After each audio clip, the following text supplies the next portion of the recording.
हमारे चैनल को सब्सक्राइब करना न भूलें। यहाँ हजारों कहानियां हैं आपके लिए। करण का घर। करण अपने घर वापस आया तो थोड़ा लंगड़ा कर चल रहा था। उसका छोटा भाई हॉल में बैठा हुआ था। उसने करण को इस तरह चलते देखकर जल्दी से भागकर उसके पास पहुंचा। उसने अपना एक हाथ करण के कंधे पर रखकर सहारा दिया और बोला, क्या हुआ भाई, आप ठीक तो हो ना? ये इस तरह से क्यों चल रहे हो? पैर में चोट लग गई क्या? लेकिन कैसे? हाँ, बाहर जाते वक्त आज सुबह किसी ने टोक दिया था। शायद इसी वजह से, क्योंकि दिमाग खराब करने वाली बातें ही करते हैं ऐसे लोग। करण ने जानबूझकर थोड़ी तेज आवाज में अपने पिता की तरफ देखते हुए कहा। वो ये बात परोक्ष रूप से उन्हें ही सुना रहा था। उन्होंने ही सुबह निकलते वक्त करण को बात करने के लिए रोका था। उनकी बात की वजह से ही दिन भर करण का दिमाग खराब रहा। इसी कारण वापसी के वक्त उसका ध्यान सामने नहीं रहा और उसका मामूली सा एक्सीडेंट हो गया। किस्मत से उसे ज्यादा चोट नहीं आई।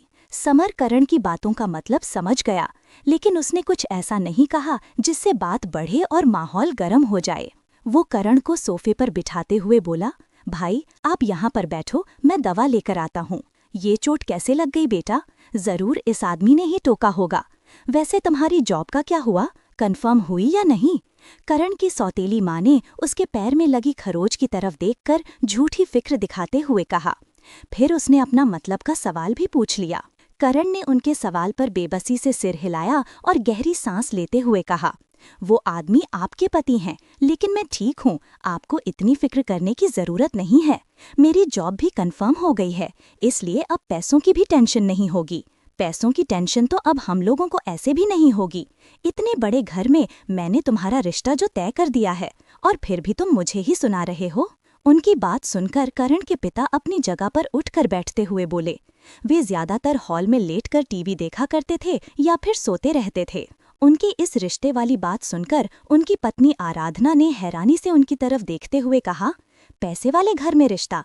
ये कब हुआ और किसके साथ? और मुझे कुछ क्यों नहीं बताया इस बारे में?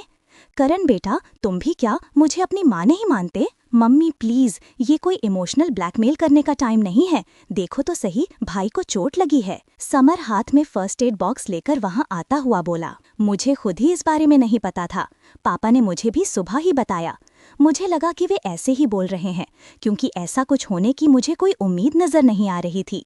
करण ने मायूसी से अपना सिर हिलाते हुए कहा। समर एंटीसेप्टिक लिक्विड से उसकी चोट और त्वचा पर लगा हुआ खून साफ करने लगा। उसकी चोट ज्यादा गहरी नहीं थी, बस 2-3 जगह पर खरोच थी। हाँ, तो इसमें बताने जैसा क्या है? और वैसे भी भूलो मत, मैं ही इस घर का मुखिया हूँ और इतना डिसीजन तो मैं ले ही सकता हूँ। वैसे भी ये तुम सबकी भलाई के लिए ही है। करण के पिता ने एकदम अपना फैसला सुनाते हुए कहा और दूसरी तरफ चेहरा फेर लिया। सिर्फ घर के फैसले लेने के लिए ही आपको याद आती है कि आप इस घर के मुखिया हैं? और कभी किसी टाइम आपको याद आई है जब प्रॉब्लम हमारे सर पर खड़ी रहती है? तब तो कभी आप उन्हें सॉल्व करने के लिए आगे नहीं आते। समर अपने पापा पर लगभग चिल्लाते हुए बोला। वो इतने दिनों से उनकी हरकतें देख रहा था। बचपन से आज तक उसने हमेशा अपने पिता को काम चोरी करते और बहाने बनाते ही देखा था। इसके अलावा कुछ नहीं, सिर्फ वे दूसरों की लाइफ कंट्रोल करते थे। शांत हो जाओ समर, इनके कहने से क्या होता है? मैं किसी भी लड़की से कोई सगाई नहीं करने वाला, और वैसे भी इस वक्त मुझे अपनी जॉब पर कंसंट्रेट करना है।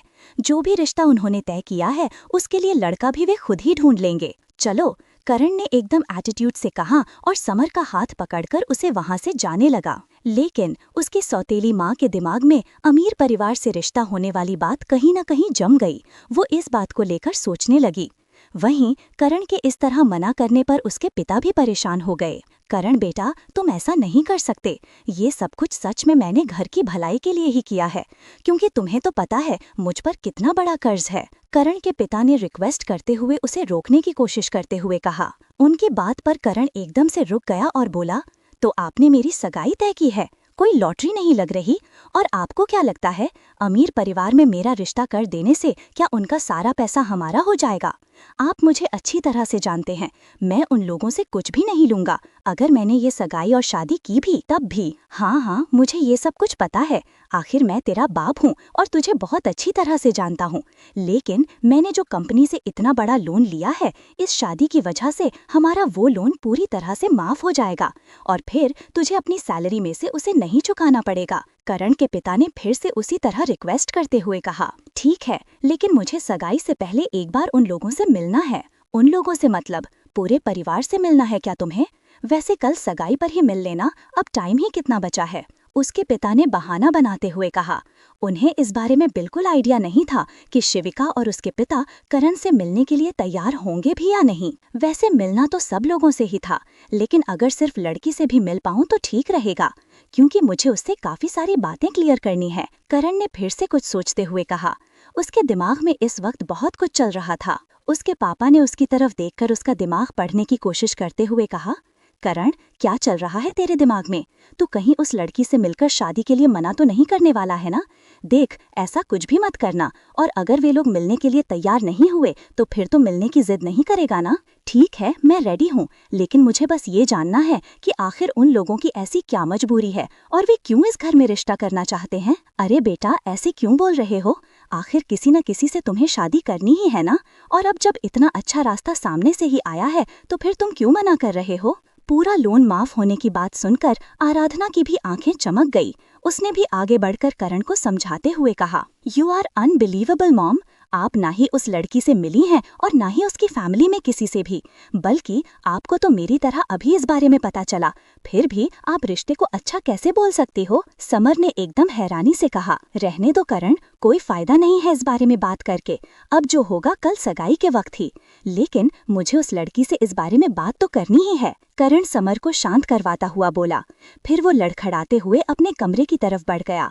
उसे चलने में स्ट्रगल करता देख समर ने आगे बढ़कर उसे सहारा दिया और उसके साथ ही उसके कमरे की तरफ आ गया। क्रमशः हमारे चैनल को सब्सक्राइब करना ना भूलें। यहाँ हजारों कहानियां हैं आपके लिए। अगले दिन शाम का समय था। करण अपने भाई समर और माता पिता के साथ बंगले के सामने पहुंचा। इतना विशाल और आलीशान बंगला देखकर उसके कदम घर के अंदर रखने की हिम्मत नहीं हो रही थी। उसने देखा कि घर के बाहर वृंदा मैंशन लिखा हुआ था। वाह भाई, ये घर नहीं, ये तो महल लग रहा है देखने में, समर थोड़ा उत्साहित होकर बोला। लेकिन उसकी बात सुनकर भी करण के चेहरे पर कोई बदलाव नहीं आया। वे सब एक साथ घर के अंदर गए। वे केवल 4 ही लोग थे, क्योंकि लड़की के पिता ने पहले ही ज्यादा लोगों को साथ लाने से मना कर दिया था। करण के पिता भी अपने रिश्तेदारों को पहले से इस बारे में नहीं बताना चाहते थे, क्योंकि उन्हें लगता था कि वे उनसे जलते हैं और ये बात पता चलने पर वे उनके बेटे की शादी तोड़ने की कोशिश करेंगे। करण ने लड़की और उसके परिवार से मिलने की भी शर्त रखी थी, लेकिन उसके पिता ने कहा कि उन लोगों के पास अभी मिलने का समय नहीं है और सीधा सगाई पर ही मिल लेना। करण कुछ भी नहीं कर पाया। अपने पिता का लिया हुआ 20 लाख का ऋण माफ करवाने के लिए उसे ये सगाई करनी पड़ रही थी। कुछ देर बाद करण साधारण सूट पहने हुए घर के हॉल में खड़ा हुआ उन लोगों का इंतजार कर रहा था। कुछ देर बाद एक व्हीलचेयर पर एक आदमी उनके सामने आया, जिसकी व्हीलचेयर एक नर्स चला रही थी। उन्हें देखकर करण कुछ समझ नहीं पाया। तभी करण के पिता ने इशारा करके करण को उस आदमी के पैर छूने के लिए कहा। इशारा समझते हुए करण आगे बढ़कर उनके पैर छूने लगा। जीते रहो बेटा, कोई परेशानी तो नहीं हुई ना यहाँ आने में आप लोगों को? शिविका के पिता ने सब लोगों की ओर देखते हुए पूछा। अरे नहीं सर, इसमें तकलीफ कैसी? आपका तो घर आसानी से मिल गया, इतना प्रसिद्ध है यहाँ पर, और मेरे बेटे के तो नसीब ही खुल जाएंगे आपकी बेटी से शादी करके, करण के पिता ने चापलूसी करते हुए कहा। उनकी बातें सुनकर करण को गुस्सा आ गया और उसने गुस्से में अपने हाथों की मुट्ठियां कस लीं और दूसरी ओर देखने लगा। वह जानता था कि उसके पिता कितने मौकापरस्त, मतलबी और चालाक इंसान हैं। लेकिन करण को ये समझ नहीं आ रहा था कि वे लोग कौन हैं और उन्होंने करण को कब और कहाँ देखा था कि उसे पसंद कर लिया, और क्यों वे अपनी बेटी की शादी उससे करवाना चाहते हैं।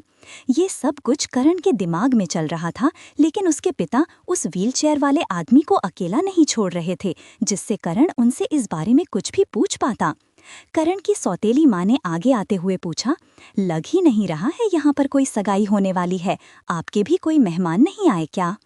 क्यों, मेहमानों के साथ सगाई करवानी है क्या आपको अपने बेटे की? सीढ़ियों की ओर से आती हुई एक लड़की की तेज आवाज सबके कानों में पड़ी और सभी ने नजर उठाकर उस तरफ देखा। सबके साथ करण की नजर भी उस पर पड़ी। वह सामने शिविका को देखकर हैरान रह गया और उसका मुंह खुला का खुला रह गया। वह धीमी आवाज में सिर्फ इतना ही बोल पाया, बॉस। शिविका ने उस वक्त काले रंग की घुटनों तक आने वाली वन पीस ड्रेस पहनी हुई थी। उसके बाल खुले हुए थे और उसने मैचिंग हील्स पहनी हुई थी। उसने कोई ज्वेलरी नहीं पहनी थी, सिर्फ हाथ में डायमंड ब्रेसलेट था और एकदम हल्का मेकअप किया हुआ था। वह किसी भी तरह से अपनी सगाई के लिए तैयार नहीं लग रही थी। उसे देखकर ऐसा लग रहा था जैसे वह किसी हाई क्लास पार्टी में आई हुई मेहमान है, लेकिन अपने इस लुक में भी वह बहुत खूबसूरत लग रही थी। उसे देखकर करण के छोटे भाई समर का भी मुंह खुला का खुला रह गया। वह अपने भाई के पास जाकर खड़ा हुआ और उसके कंधे से अपना कंधा टकराते हुए धीमी आवाज में बोला, क्या बात है भाई, भाभी तो इतनी ज्यादा हॉट हैं, आपकी तो लॉटरी लग गई। समर ने उसके कान में कहा, जिसे करण के अलावा कोई नहीं सुन पाया। लेकिन फिर करण ने उसे गुस्से से घूर कर देखा तो समर जल्दी से सफाई देते हुए बोला, सॉरी भाई, मुझे पता है मेरी होने वाली भाभी हैं, लेकिन तारीफ के काबिल हैं, तो बस मैंने थोड़ी सी तारीफ कर दी। शिविका और अपनी होने वाली बहू का वो रूप उसके माता पिता ने बिल्कुल भी कल्पना नहीं किया था, इसलिए उन दोनों का ही मुंह खुला का खुला रह गया। लेकिन वे इतने अमीर थे और वे सब अभी उनके घर में ही खड़े थे, इसलिए शिविका के कपड़ों और उसके लुक को लेकर वे लोग कुछ नहीं कह पाए।